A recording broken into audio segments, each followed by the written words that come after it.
Bismillahirrahmanirrahim. Assalamualaikum warahmatullahi wabarakatuh.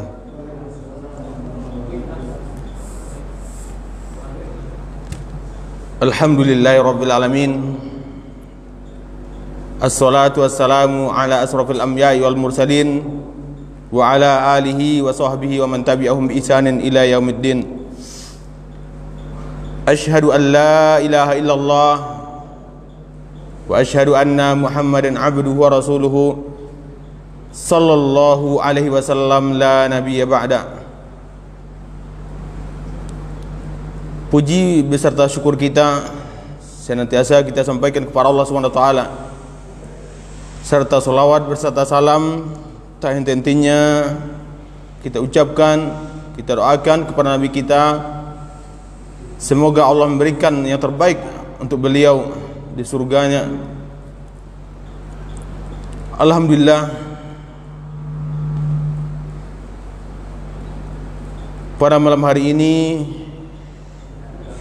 insyaallah kita akan melanjutkan kembali kajian kita yang berkaitan dengan kitab Al-Adabul Mufrad karangan Imam Al-Bukhari.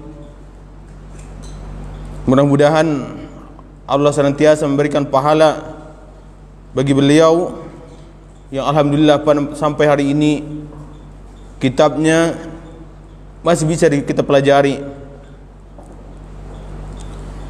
Pada pertemuan kali ini kita akan melanjutkan bab yang baru yang berkaitan dengan bab al-malus soleh lil mar'is soleh, harta yang baik untuk seorang hamba yang baik. Kita ketahui Islam tidak melarang kita untuk menjadi orang kaya, untuk mencari nafkah. Bahkan Allah sendiri memerintahkan kita agar bertebaran di muka bumi untuk mencari rezeki yang telah Allah tetapkan buat hamba-hambanya. Hal inilah yang Allah tegaskan dalam surat Al-Jum'ah ayat 9 sampai 10. Ya ayyuhalladzina amanu, wahai orang-orang yang beriman, idza nudiya lis-sholati min yaumil jum'ah, apabila kalian dipanggil untuk melaksanakan salat pada hari Jumat, fas'au ila dzikrillah, maka bersegeralah kalian untuk mengingat Allah. Wadharul bai'a, kemudian tinggalkanlah jual beli kalian, tinggalkanlah amalan aktivitas keseharian kalian. Dzalikum khairul lakum, yang demikian itu lebih baik bagi kalian, in kuntum ta'lamun, seandainya kalian mengetahuinya. Fa idza qudiyatis shalah, dan sebaliknya seandainya salat itu sudah selesai dilakukan, fantashiru fil ardi, maka bertebaranlah kalian di muka bumi. Wabtaghu min fadlillahi, carilah rezeki yang telah Allah siapkan, yang Allah tebarkan di muka bumi. Wadhkurullaha katsiran la'allakum tuflihun, kemudian senantiasalah kalian berzikir, mengingat Allah, mudah-mudahan kalian menjadi orang-orang yang beruntung. Kemudian di ayat lain Allah memuji orang-orang yang bekerja, menafkahi anak istrinya, berjualan, bisa jadi dia sebagai petani atau yang lainnya. Allah memuji mereka, yang mana dalam Al-Quran Allah mengatakan hal ini di dalam surat An-Nur ayat 37. Rijalun la tulhihim tijaratun wala bai'un an dzikrillah, seorang laki-laki yang mana mereka tidak menyebabkan lalai mereka tentang usaha yang mereka lakukan berupa jual beli, wala bai'un, bukan juga harta-harta yang mereka perjualbelikan, an dzikrillah, jual beli itu tidak menyebabkan mereka lalai untuk mengingat Allah. Wa iqamis shalah, tidak menyebabkan mereka lalai untuk mengingat Allah, untuk melaksanakan solat. Wa itaiz zakah, tidak juga melalaikan mereka untuk membayar zakat. Ya khafuna yauman, mereka itu takut terhadap suatu hari, tataqallabu fihi alqulub wal absar, yang mana pada hari itu hati akan goncang, akan takut dengan suatu hari yang mana hari itu hati-hati mereka akan tergoncang, penglihatan mereka pun tidak akan stabil karena ingat pada hari itu, yaitu hari kiamat kelak, hari berbangkit. Orang yang seperti ini Allah puji mereka, Allah sebutkan mereka di dalam Al-Quran. Mereka tidak lalai terhadap dunia mereka, sehingga mereka tetap mengingat Allah, mereka tetap salat, mereka tetap menunaikan zakat.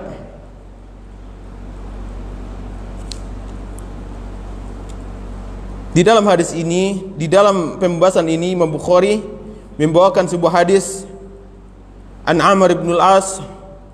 Hadis ini bersumber dari Amr ibn al-As qala bu'itha ilayya an-nabiy sallallahu alaihi wasallam fa amarani an akhiza alayya thiyabi wa silahi. Diperintahkan kepadaku, Rasulullah sallallahu alaihi wasallam memerintahkan diriku agar saya mempersiapkan pakaianku serta senjataku, thumma ataihi, kemudian agar saya menemuinya setelah persiapan itu sudah lengkap. Fakultu fa ataitu wa huwa yatawadda fa fa'altuhu, maka apa yang diperintahkan Nabi saya lakukan. Lalu saya temui Rasulullah sallallahu alaihi wasallam, saat itu beliau sedang berwudu.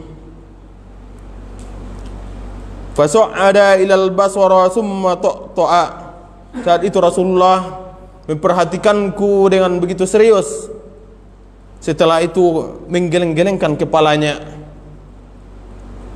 Warghab, summa qala, kemudian Rasulullah mengatakan, ya Amr, wahai Amr, inni uridu an ab'athaka ala jaishin fayughnika Allahu, saya ingin mengutus engkau wahai Amr terhadap sebuah peperangan yang saya berharap Allah jadikan perantaramu agar engkau mendapatkan harta yang banyak, agar Allah jadikan engkau menjadi kaya. Wa arghabu laka rughbatan minal mali salih, saya berharap dengan peperangan itu Allah dapatkan, Allah berikan kepadamu harta yang baik. Qultu, lalu Amr mengatakan, inni lam uslimu rughbatan fil mal, wahai Rasulullah, sejatinya saya masuk Islam bukan karena saya ingin mengharapkan harta. Innama aslamtu raghbatan fil islami, sesungguhnya saya masuk Islam karena kecintaanku sendiri terhadap Islam. Fa akunu ma'ar Rasul sallallahu alaihi wasallam, dan karena kecintaanku juga agar saya berkumpul bersama Rasulullah sallallahu alaihi wasallam. Inilah seorang sahabat. Mereka masuk Islam bukan karena harta, tapi karena mereka ingin, karena mereka cinta terhadap Islam, dan mereka ingin berkumpul senantiasa bersama Rasulullah sallallahu alaihi wasallam. Faqala, kemudian Rasulullah mengatakan, ya Amr, wahai Amr, ni'mal malu salih lil mar'i salih, sesungguhnya sebaik-baik harta itu adalah harta yang diberikan bagi orang-orang yang soleh, orang-orang yang baik. Rawahu Ahmad, hadis ini diriwayatkan oleh Imam Ahmad. Berkata Syuaib al-Arnaud mengatakan bahwa hadis ini sanadnya sahih sesuai dengan syarat Imam Muslim, tapi sebagian ulama mengatakan hadis ini lemah. Tapi dari segi makna ini dikuatkan oleh hadis-hadis yang lain, bahwasanya pernah juga kita bacakan sebelumnya kisah, seandainya lah seseorang itu, kata seorang sahabat, awalnya dia ingin masuk Islam untuk mendapatkan harta, niscaya setelah dia masuk Islam, dia akan lebih mencintai Islam daripada harta itu sendiri. Ini adalah ucapan seorang sahabat yang sebelumnya sudah kita bahas. Kemudian kita ketahui Allah Subhanahu wa taala memerintahkan kita untuk berhias setiap kita ke masjid. Ini menunjukkan orang Islam itu tidak miskin. Dia harus kaya, harus berhias menemui Allah. Ya bani Adam khuzu zinatakum inda kulli masjidin. Wahai anak cucu Adam, berhiaslah, pakailah pakaian yang terbaik yang kalian miliki setiap kalian hendak ke masjid. Ini menunjukkan umat Islam itu diperintahkan agar kaya, memiliki harta untuk memenuhi kebutuhannya, sehingga dia menjadi orang yang mulia dengan hartanya itu. Dijelaskan dalam syarah sini, lil mar'i soleh, yang dikatakan orang yang soleh, orang yang baik itu adalah wa huwa man yura'i haqqullahi wa haqqu ibadih, yaitu orang yang senantiasa menjaga haknya seorang hamba, menjaga haknya makhluk, serta dia menjaga hak Tuhannya, yaitu Allah Subhanahu wa ta'ala. Saat dia menjadi orang kaya, dia tidak lupa diri, dimanfaatkannya kekayaannya itu untuk beribadah kepada Allah. Sebagaimana pesan Allah tadi, saat kalian hendak memasuki masjidnya Allah, maka berhiaslah kalian, pakailah pakaian yang terbaik. Diberikannya hak Allah dari segi berpakaian menemui Tuhannya.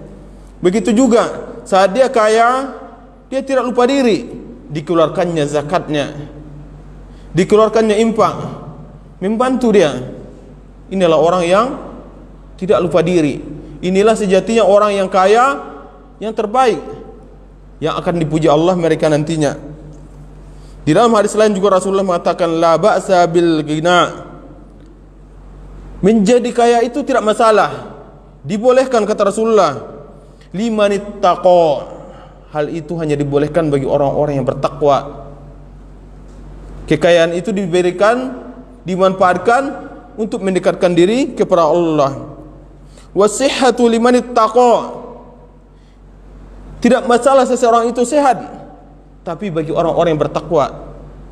Karena orang-orang yang tidak bertakwa, kesehatan akan dijadikannya sebagai sarana untuk kemaksiatan. Begitu juga orang kaya.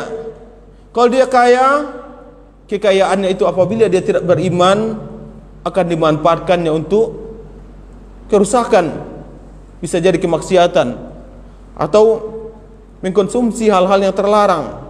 Itulah orang-orang yang tidak beriman. Kemudian Rasulullah mengatakan, wasihatu limanittaqa khairun minal ghina. Adapun kesehatan itu lebih baik bagi orang-orang yang bertakwa daripada sekedar kekayaan. Maka kita bersyukur seandainya harta kita tidak seberapa, tapi kesehatan Allah berikan kepada kita, sedangkan kita alhamdulillah masih Allah tuntun untuk beribadah kepada-Nya. Itu lebih baik kata Rasulullah daripada kekayaan diberikan Allah kepada kita. Wattayyibun nafsi minan na'im, dan baiknya hati seseorang itu lebih baik daripada kenikmatan yang lainnya. Kita lihat saudara kita, hatinya yang sudah rusak, walaupun dia kaya tidak ada manfaatnya, orang tidak akan nyaman di sisinya. Maka orang-orang yang baik, walaupun mereka hidupnya pas-pasan, orang nyaman, orang lain akan merasa nyaman, akan merasa tentram, akan merasa kehilangan saat dia tidak ada, saat dia sudah pergi. Maka dalam hal inilah hendaklah kita syukuri apa yang kita miliki pada hari ini. Jangan sampai kita berkecil hati seandainya Allah memberikan kepada kita rezeki yang sedikit. Karena kata Rasulullah, wattayyibun nafsi, baiknya hati seseorang itu lebih baik baginya daripada sekedar kekayaan.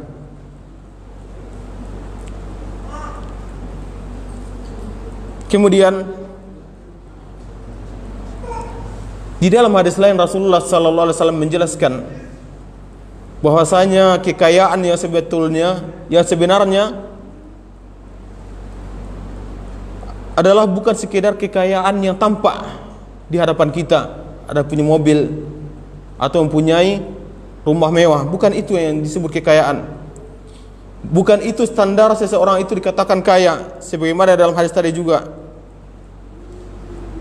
man asbaha aminan, kata Rasulullah, barang siapa pada pagi harinya, man asbaha aminan fi sirbihi, barang siapa pada pagi harinya hatinya merasa aman, mu'afan fi jasadihi, sedangkan hatinya, badannya sehat, indahu tu'amun yaumihi, kemudian pada hari itu dia mempunyai makanan untuk dimakannya, faka'annama hizalatil lahud dunya, seolah-olah dunia itu sudah dikumpulkan untuk dirinya.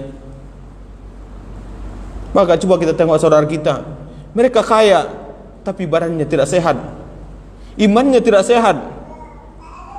Lalu kita bandingkan dengan diri kita, alhamdulillah, walaupun rezeki kita pas-pasan, Allah masih memberikan kepada kita badan yang sehat, keimanan yang kokoh. Alhamdulillah, kita berdoa kepada Allah agar diteguhkan di atas keimanan ini.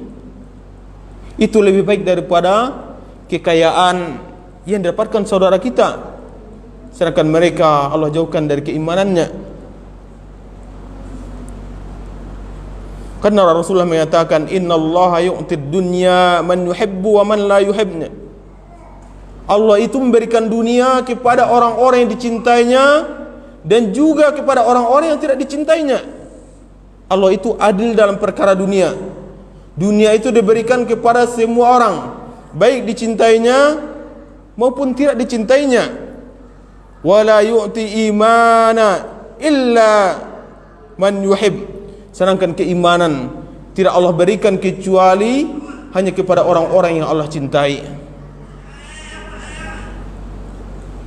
Fa idza ahabballahu 'abdan a'tahul iman, kata Rasulullah. Apabila Allah mencintai seseorang, maka Allah pun akan memberikan kepada dirinya keimanan. Maka dalam hal ini, apabila kita sudah merasakan keimanan kita sudah tumbuh, maka kita jaga keimanan itu, karena itu lebih baik daripada sekedar harta, sekedar dunia. Karena perkara harta, perkara dunia Allah berikan kepada semua makhluk, baik dia binatang maupun manusia, baik Allah cintai ataupun tidak. Adapun keimanan hanya Allah berikan kepada orang-orang yang Allah cintai. Saat Allah mencintai kita, maka Rasul mengatakan dalam hadis qudsinya, idza ahabballahu al-'abda, saat Allah telah mencintai seorang hamba, nada Jibril, malaikat Jibril itu akan memanggil penduduk langit, innallaha yuhibbu fulan, sesungguhnya Allah mencintai orang itu, fahibbuhu, maka cintailah dianya. Fa yuhibbuhu Jibril, maka Jibril pun mencintainya. Tsumma yunadi ahlus sama, kemudian Jibril memanggil semua penduduk langit, innallaha yuhibbu fulan fahibbuhu, kata Jibril, sesungguhnya Allah mencintai orang itu, maka cintailah dianya. Maka semua penduduk langit pun akan mencintai orang-orang yang Allah cintai. Tsumma yudau lahul qabul fil ardh, orang-orang yang Allah cintai akan diletakkan dia, akan diberikan tempat khusus di bumi, sehingga orang merasa nyaman dengan dirinya, orang merasa betah, orang merasa kehilangan saat dia tidak ada. Adapun orang-orang yang tidak Allah cintai, makhluk lain pun tidak akan merasa nyaman dengan keberadaannya. Maka kita bersyukur kepada Allah. Saat Allah memberikan keimanan kepada kita, itu pertanda Allah itu cinta kepada kita. Sedangkan Allah menjelaskan dalam hadis qudsi, a'datul ibadiyas solihin, Allah mengatakan dalam hadisnya, sungguh telah saya persiapkan bagi hamba-hambaku yang soleh, yang baik, mala ainun ra'ad, sebuah surga yang belum pernah dilihat keindahannya, wala uzunun sami'at, belum pernah didengar bagaimana keindahan ceritanya, wala khatara ala qalbil bashar, dan juga tidak bisa dilogikakan, tidak bisa diimajinasikan bagaimana kesempurnaan surga itu. Itulah persiapan yang Allah berikan bagi hamba-hambanya yang soleh, hamba-hambanya yang beriman. Adapun dunia itu semua orang akan Allah berikan tanpa terkecuali. Maka jangan sampai kita merasa berlebih, merasa besar hati saat Allah berikan kita rezekinya. Bisa jadi itu merupakan ujian bagi kita, atau bisa jadi itu sebab Allah datangkan azab kepada kita. Hal ini yang dijelaskan Rasulullah sallallahu alaihi wasallam agar jangan sampai kita tertipu atau merasa minder, berkecil hati saat Allah berikan rizki yang begitu banyak buat orang-orang yang tidak taat kepada Allah atau kepada orang-orang yang kafir. Allah beri mereka rizki yang banyak. Rasulullah mengatakan dalam hadisnya, idza ra'aita Allah, seandainya idza ra'aita Allah ta'ala yu'til 'abda minad dunya ma yuhibbu ala ma'asihi, seandainya engkau melihat seseorang Allah memberikan kepadanya rizki yang begitu banyak, sedangkan dia senantiasa melakukan kemaksiatan kepada Allah, fa inna ma dzalika minhu istidraj, ketahuilah, kata Rasulullah, sesungguhnya itu merupakan ujian bagi dirinya. Ya, suatu saat dia sudah terlupa terhadap harta yang begitu banyak yang Allah berikan, Allah datangkan azab secara tiba-tiba pada dirinya. Bisa jadi kebakaran, bisa jadi kecelakaan, akhirnya dia meninggal dunia di atas kebanggaan dirinya terhadap harta yang dimilikinya.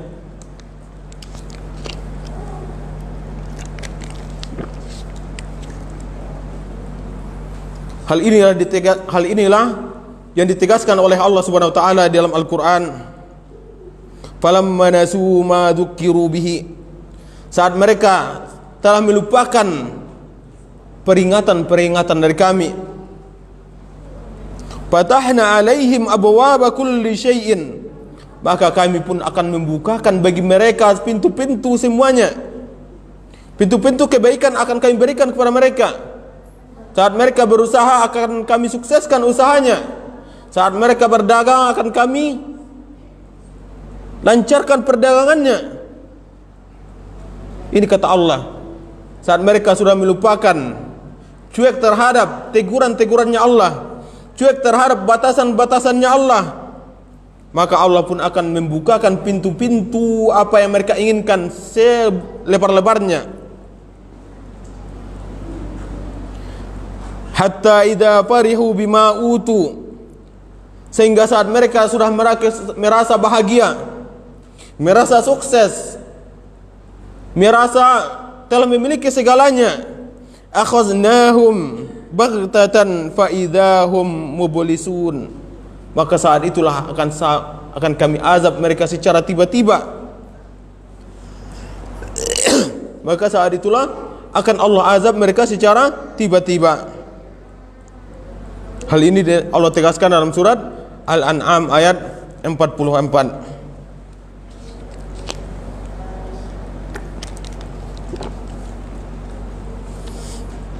Maka dalam hal inilah kembali kita koreksi diri kita. Jangan sampai saat ada saudara kita mempunyai harta yang berlebih, kemudian dia senantiasa melakukan kemaksiatan atau melakukan kekufuran kepada Allah, jangan sampai kita merasa iri kepadanya. Jangan sampai kita merasa kekurangan atau merasa Allah itu tidak adil. Karena perkara dunia Allah berikan kepada semua orang, dan sengaja Allah berikan kelebihan buat orang-orang kafir. Itu sebagai ujian bagi mereka. Sampai di mana mereka? Apakah mereka sadar? Apakah mereka akan kembali dengan peringatan-peringatannya Allah atau tidak? Apabila mereka sudah lalai terhadap peringatan-peringatannya Allah, maka saat itulah azab Allah akan datang secara tiba-tiba. Lalu apa sikap kita terhadap hal ini? Agar kita bersyukur kepada Allah terhadap apa yang kita milikinya. Maka Rasulullah menjelaskan dalam hadisnya, unzuru ila man huwa aswala minkum,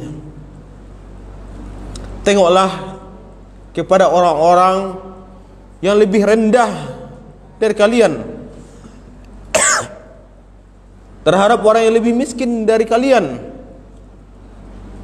Wala tanzuru ila man huwa fawqakum, jangan kalian lihat terhadap orang-orang yang lebih dari kalian dari segi hartanya, dari segi kenikmatan yang Allah berikan.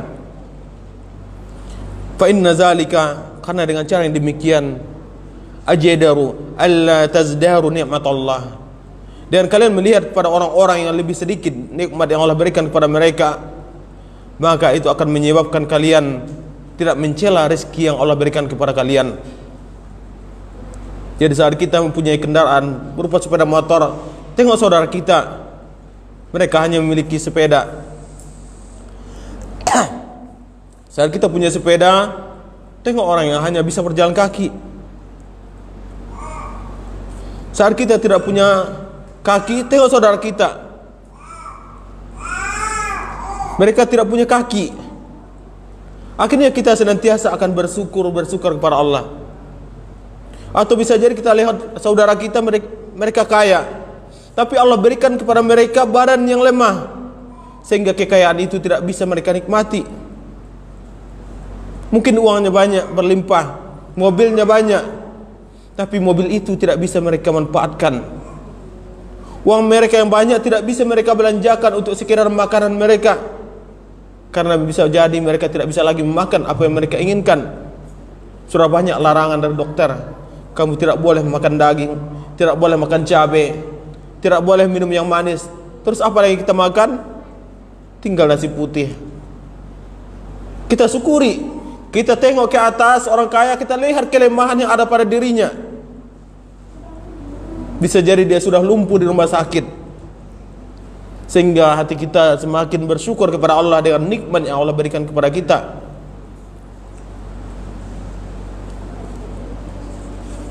Kita kembali kepada hadis tadi, kata Rasulullah, man asbaha aminan fi sirbihi, siapa yang merasa aman terhadap dirinya, pagi harinya dia aman, tidak ada yang mengancam dirinya, tidak ada peperangan yang ditakutinya, tidak ada musuh yang akan membunuhnya, tidak ada lentenir-lentenir yang ingin mengejarnya, minta hutang kepadanya. Kita berlindung dari semuanya. Mu'afan fi jasadihi, pada pagi itu badannya sehat bugar, berjalan kuat, makan enak, berusaha alhamdulillah masih kuat, dan ibadah alhamdulillah masih semangat. Allah kuatkan keimanan. Indahu ta'amun yaumihi, dan dia masih memberikan Allah berikan dia makan pada hari itu. Faka'annama hizat lahud dunya, seolah-olah orang yang seperti itu Allah telah kumpulkan dunia pada dirinya. Karena di dunia ini tidak ada yang lain. Dunia ini isinya cuma makan, minum, berusaha, aman, sehat kita. Adapun kendaraan itu hanya sarana agar kita bahagia. Mobil sarana agar kita bahagia, rumah sarana agar kita aman. Kalau kita sudah aman, maka dan sudah ada badan sehat, kuat ibadah, lalu apa lagi? Maka kita bersyukur kepada Allah terhadap apa yang kita miliki pada hari ini. Hal ini juga yang terjadi, dikisahkan. Suatu ketika anna Umar dakhala ala Rasulillah sallallahu alaihi wasallam. Rasulullah sallallahu alaihi wasallam mendatangi Umar bin Khattab mendatangi Rasulullah sallallahu alaihi wasallam. Wa qad nama ala hasirin athara fi janbihi. Suatu ketika Umar bin Khattab mendatangi Rasulullah sallallahu alaihi wasallam ke tempat tinggalnya. Maka pada saat itulah Rasulullah tidur di tempat tidurnya.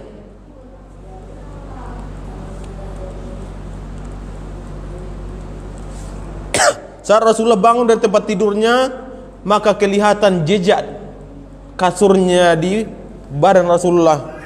Ibarat kita tidur di atas kayu, membekas-bekas kayu itu di punggung Rasulullah, di bahunya. Wa tahta ra'sihi wisadatun min adami jildin hashwaha laifun. Kemudian Rasulullah pada waktu itu mempunyai bantal Yang bantal itu diisi dalamnya sabut. Itulah tempat tidur Rasulullah. Tempat tidurnya bersama satu bantal yang di dalamnya ada sabut. Qala Umar. Maka Umar bin Khattab berkata,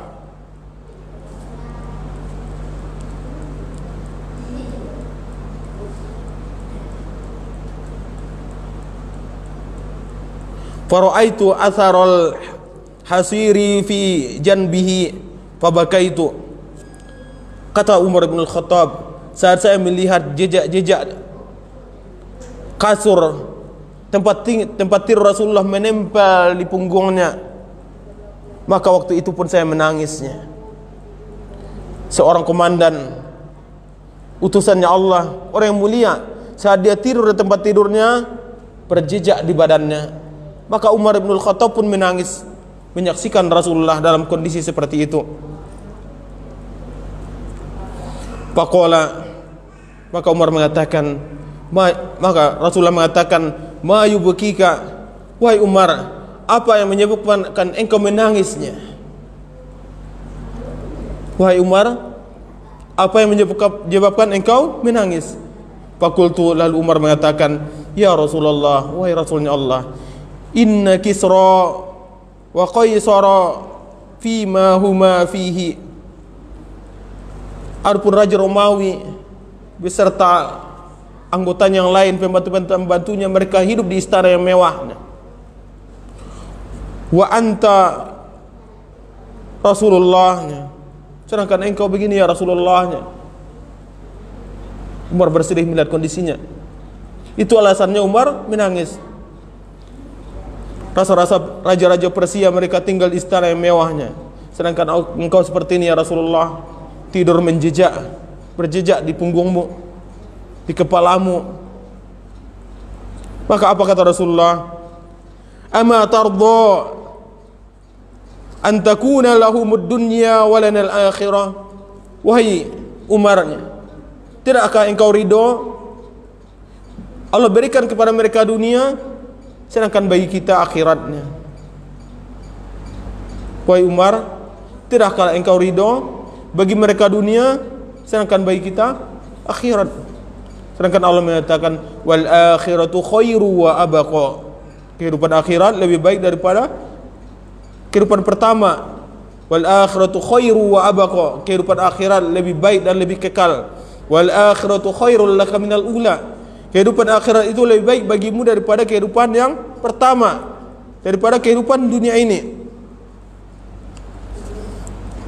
Mudah-mudahan apa yang kita pelajari pada malam hari ini kembali mengetuk hati kita agar kembali bersyukur kepada Allah, dan agar kita semangat kepada Allah untuk berusaha untuk mencari yang halal, dan kita jadikan apa yang Allah berikan itu sebagai sarana agar kita semakin dekat kepada Allah, agar kita semakin beribadah kepada Allah dengan apa yang Allah berikan kepada kita tadi. Subhanakallahumma wa bihamdika asyhadu an la ilaha illa anta astaghfiruka wa atubu ilaik. Assalamualaikum warahmatullahi wabarakatuh.